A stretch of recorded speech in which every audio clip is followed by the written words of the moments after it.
नमस्कार दोस्तों, मैं हूं ममता तिवारी और आप सभी का स्वागत करती हूं मेरे चैनल ममताज वे में। कैसे हैं आप सब? तो ये बताने के लिए कमेंट बॉक्स में हर हर महादेव ज़रूर लिखिए। तो चलिए आज हम इस वीडियो में जानेंगे कि आप लोगों के बहुत सारे डाउट्स भरे सवाल आए हैं, क्वेश्चंस आए हैं।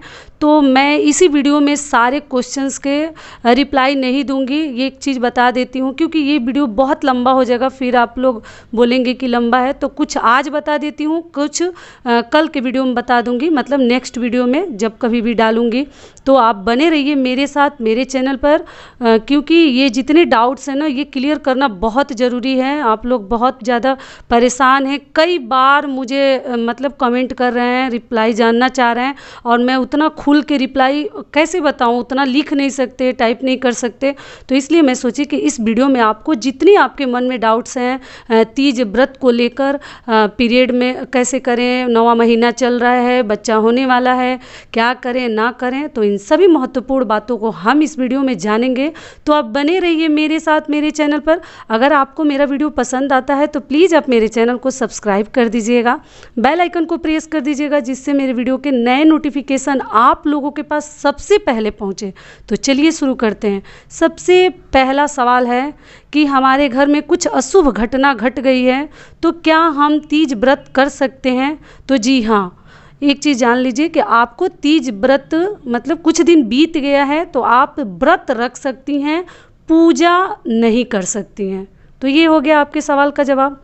दूसरी बात क्या है कि उस दिन जो है गुरुवार है, तो दीदी क्या हम गुरुवार के दिन पीला सिंदूर उस दिन नहीं लगाते हैं? तो क्या हम तीज व्रत में पीला सिंदूर लगा सकते हैं? तो आप बिल्कुल लगा सकते हैं। व्रत में इतना सब मायने नहीं रखता है, कोई नियम नहीं है। एक व्रत का एक अलग ही मतलब अपना ही महत्व होता है, तो इसलिए आपको व्रत में इतने सब नियम नहीं बनाने हैं। आपको उस दिन पीला सिंदूर ही लगाया जाता है तीज व्रत में, वो भी नाक से लेके मांग तक आपको पूजा में लगानी चाहिए, जो कि बहुत अधिक शुभ है। तो ये भी हो गया।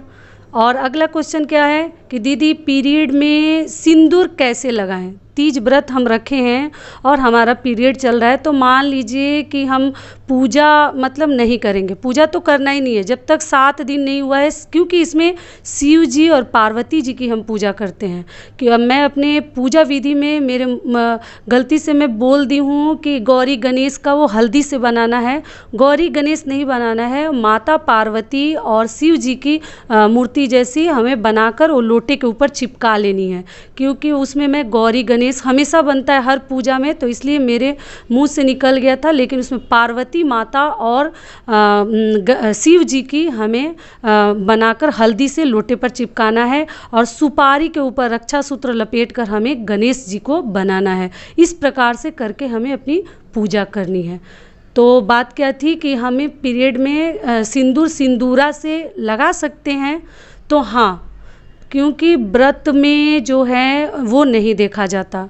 क्यों नहीं देखा जाता कि ये भी बता देती हूँ। जिस दिन मान लीजिए हमारी शादी का डेट है और उस दिन लड़कियों का शरीर जो है अशुद्ध हो जाता है, या छठ का व्रत है तो वो भी हो जाता है, तो ऐसा कहाँ नियम है कि हम सिंदूर नहीं लगाते हैं? सिंदूर लगाते हैं। भले ही पूजा पाठ हम नहीं करते हैं, लेकिन व्रत के दिन अगर आपका जो है शरीर अशुद्ध है, फिर भी आपको अपने सिंदूरा से उस दिन सिंदूर लगानी है। वो कोई मतलब ख़राब चीज़ नहीं है, कोई अशुभ नहीं है, व्रत में चलता है। व्रत में ये सब चीज़ें उतना ध्यान नहीं दिया जाता, क्योंकि व्रत साल में एक बार आता है, तो उसे हमें मिस नहीं करनी है। अपने सिंदूरा से उस दिन सिंदूर अवश्य लगानी है।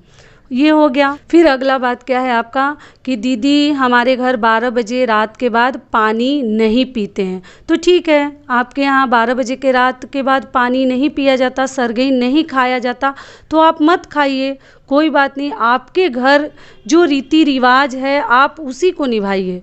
वो मेरा जो मतलब नियम है वो मैं बता देती हूँ, लेकिन आपके घर जो रीति रिवाज है, जो चलते आया है आपके घर में, वही नियम आपको फॉलो करनी चाहिए। तो ये हो गया। फिर अगला आप लोग का सवाल क्या है कि दीदी हमारा सिंदूरा नहीं है, तो क्या हम सिंदूर कैसे लगाएं? हमारा सिंदूरा जो है गांव में है, हम बाहर रहते हैं, तो बिना सिंदूरा का हम सिंदूर जो है तीज व्रत में कैसे लगाएं। तो देखिए कोई बात नहीं है, नहीं है तो उसका सब जगह माफ़ है नहीं लगाएं, वो थोड़ा सा ख़राब लगता है, लेकिन अगर नहीं है, उसका कोई उपाय ही नहीं है, तो ठीक है, उसी में जितना में है जो है वही हम करेंगे। आप एक पैकेट पीला सिंदूर खरीद लीजिएगा उस दिन, और वही आप सिंदूर उस दिन इस्तेमाल कीजिएगा पूजा में, अपने मांग में भरिएगा। पार्वती जी को भी लगा सकते हैं, और पार्वती जी के मांग से भी सिंदूर हमें उस दिन अपने मांग में ज़रूर भर लेनी चाहिए, 5 बार या 3 बार, जितनी बार आप लगाना चाहें, 5 बार, लेकिन शुभ होता है। तो सिंदूरा नहीं है, गांव में है, आपके पास नहीं है, तो चिंता मत कीजिए। अगला सवाल है कि क्या सिंदूरा तीज के मौके पर खरीद ले तो नहीं। देखिए मैं एक वीडियो बना चुकी हूँ कि अगर नहीं है, जिसका खो गया है या जिसकी शादी में मतलब नहीं आया था और उनको बड़ा श्रद्धा है सिंदूरा हमारे पास रहता, तो वो वीडियो आप चेकआउट कीजिए। मैं बहुत दिन पहले नहीं बनाई हूँ, 7-8 डेज़ पहले ही बनाई हूँ, कि आपको अपने मैरिज एनिवर्सरी जो है, शादी के सालगिरह का जो दिन है, उस दिन हमें सिंदूरा खरीदनी चाहिए। ऐसे वैसे दिन पर हमें सिंदूरा नहीं खरीदनी चाहिए। नहीं है तो आप पैकेट का ही सिंदूर इस्तेमाल कर सकती हैं। अगली बात क्या है कि दीदी हमारा 9वां महीना चल रहा है, तो हम व्रत कैसे रखें, ये थोड़ा सा ध्यान दीजिएगा, ये बड़ा इम्पॉर्टेंट सवाल है। ठीक है, सही बात है, प्रेगनेंसी के दौरान उसमें भी लास्ट समय चल रहा है, थोड़ा बड़ा नाजुक ये टाइम होता है और बहुत रिस्की भी होता है। इसमें मैं आपको ऐसा नहीं कहूँगी कि आपको इससे कुछ नुकसान हो, क्षति हो, जो कि मुझे भी अच्छा नहीं लगेगा। तो देखिए व्रत अगर रख सकती हैं, सरगही वगैरह खाने के ताकत पर, जूस, ग्लूकोन-डी, बहुत सारी चीज़ें, चाय वगैरह मैं बताई हूँ कि आपको सरगही में खा लीजिएगा तो थोड़ा सा आराम मिलता है, हमें प्यास नहीं लगती, सर दर्द नहीं होता। और फिर शाम को आप ना पूजा अर्चना करके कम से कम 10 से 11 बजे तक पानी आपको पी लेनी चाहिए, क्योंकि देखिए जान है तभी जहान है, और उसमें भी ऐसे रिस्की समय में मैं रिस्क लेने के लिए आपको नहीं बोलूँगी। आप 9-10 बजे तक पानी पी लीजिए, क्योंकि तीज का त्यौहार जो है ना बड़ा शुभ त्यौहार है, इसमें कुछ उतना नियम नहीं है। जितिया वगैरह में थोड़ा सा प्रॉब्लम है, क्योंकि वो खर जितिया है, थोड़ा खर करना पड़ता है, लेकिन तीज जो है शुभ त्यौहार है, व्रत है, तो इसमें आप जो है 10 से 11 बजे के बाद पानी पी सकती हैं, रिस्क नहीं लेनी है।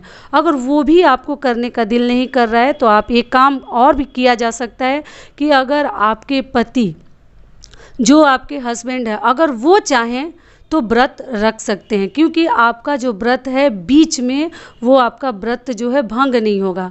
ऐसा नहीं है कि बीच में छूट गया, तो इसीलिए अगर आपके पति चाहें तो तीज का व्रत आपके बदले, आपके नाम का संकल्प लेके हस्बैंड भी रख सकते हैं, अगर वो भी आपसे नहीं रहा जाता तब।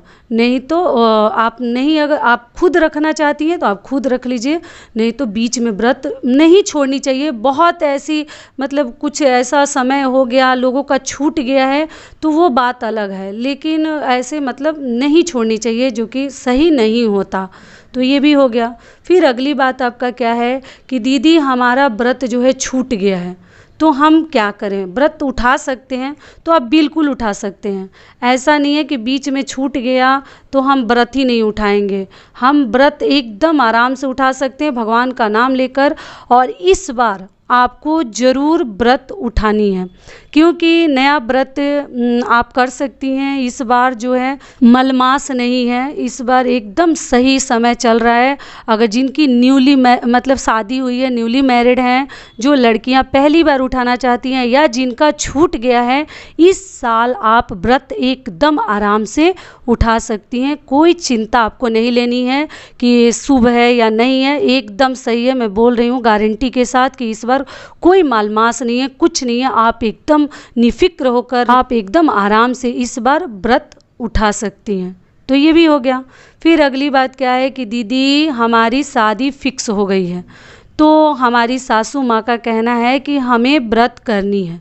भले ही शादी नहीं हुई है, शादी 2-4-6 महीने बाद होगी, लेकिन हमारे सास का ऑर्डर है कि हमें तीज व्रत रखनी है। तो हम कैसे रखें, क्या करें क्या ना करें। तो देखिए मेरे और सभी वीडियो में पूजा विधि, व्रत कैसे रखनी है, सरगी कैसे खानी है, पारण में क्या करना है, सब कुछ बताई हूँ। उन वीडियो को भी अगर आप चेकआउट कीजिएगा तो आपको लाभ मिलेगा।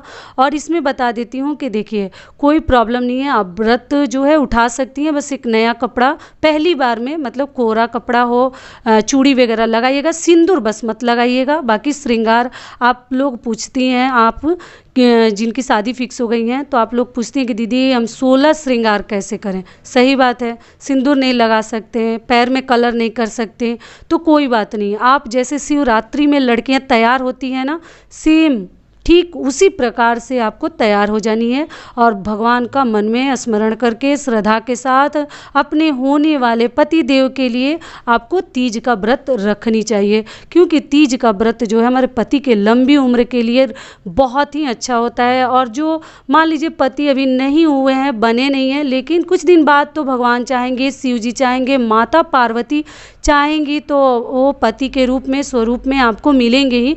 तो उनके लिए, उनके दीर्घायु के लिए आपको ज़रूर तीज का व्रत रखनी चाहिए और सासू माँ का ऑर्डर तो पक्का आपको माननी चाहिए। तो ये हो गया।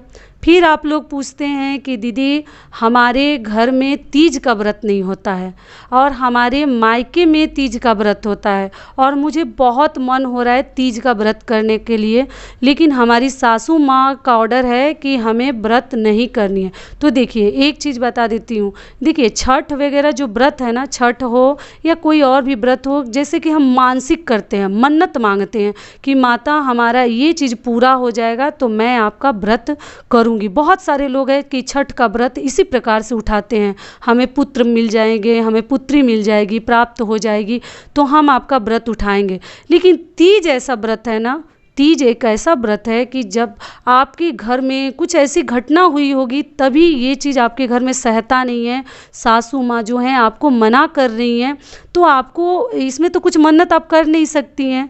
तो आपको इस प्रकार से रिस्क नहीं लेनी चाहिए क्योंकि ये शुभ नहीं होता है। अगर घर के बड़े मना कर रहे हैं तो आप मत उठाइए। मैं तो यही कहूँगी, मायके में हो रहा है उससे अब आपको कुछ लेना देना नहीं है। ऐसा नहीं है कि मायके में हो रहा है तो आपको भी करना है मायके जैसा ही, नहीं। आपके ससुराल में क्या हो रहा है वो आपको निभानी है, वो नियम विधि आपको करनी है। तो ये भी हो गया। तो यही आपके कुछ बहुत सारे संदेह भरे सवाल थे जो मैं आशा करती हूँ, उम्मीद करती हूँ कि आप लोग को जितने भी आप लोग के मन में डाउट्स चल रहे थे, सवाल चल रहे थे, उसका मैंने अच्छे से उत्तर दे दिया, समझा भी दी हूँ। और उम्मीद करती हूँ कि ये आपको थोड़ा सा, आपको इससे लाभ मिलेगा और पसंद भी आएगा। तो फिर मिलती हूँ एक नए वीडियो में, तब तक के लिए नमस्कार। स्वस्थ रहिए, सुरक्षित रहिए और एक बार प्रेम से बोलिए ओम नमः शिवाय।